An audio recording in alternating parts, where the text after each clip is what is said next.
Hello' friends, আজি বনাবলৈ লৈছোঁ পোলাও মই কেনেদৰে বনাইছোঁ ৰেচিপিটো আহকচোন চাই লওঁ। এয়া লৈছোঁ 1 কিলো জহা চাউলকেইটা ধুই মেলি মই 15 মিনিট সময় তিয়াই ৰাখিছোঁ। এইখিনি ইনগ্ৰেডিয়েণ্ট লৈ লৈছোঁ: এবটল ঘি, আদা, তেজপাত আৰু পিঁয়াজখিনি মই মিহি মিহিকৈ কাটি লৈছোঁ আৰু ইয়াতে মই ৰিফাইন তেলৰ ব্যৱহাৰ কৰিছোঁ। তেল গৰম হোৱাত পিঁয়াজখিনি দি লগতে মই এচামুচ চেনি দি লৈছোঁ। চেনি দিলে পিঁয়াজৰ কালাৰটো খুব সোনকালে চেঞ্জ হয় আৰু পোলাওৰ কালাৰটো ধুনীয়া হয়। এতিয়া ইয়াতে চাউলকেইটা দি লৈছোঁ। চাউলকেইটা ৰঙচুৱা হোৱালৈ মই ভাজি লৈছোঁ। তাৰপিছত মই কাজু আৰু কিচমিচ দি লৈছোঁ। কাজু কিচমিচ দিও মই আকৌ 1 মিনিট সময় ভালদৰে ভাজি লৈছোঁ। তাৰপিছত ঘি বটল দি লৈছোঁ।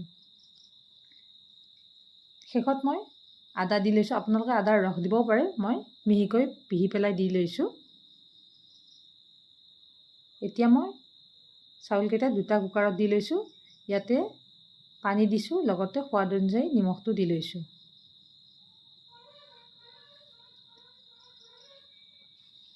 ঢাকোন লগাই মই এটা চিটি লগাই লৈছোঁ।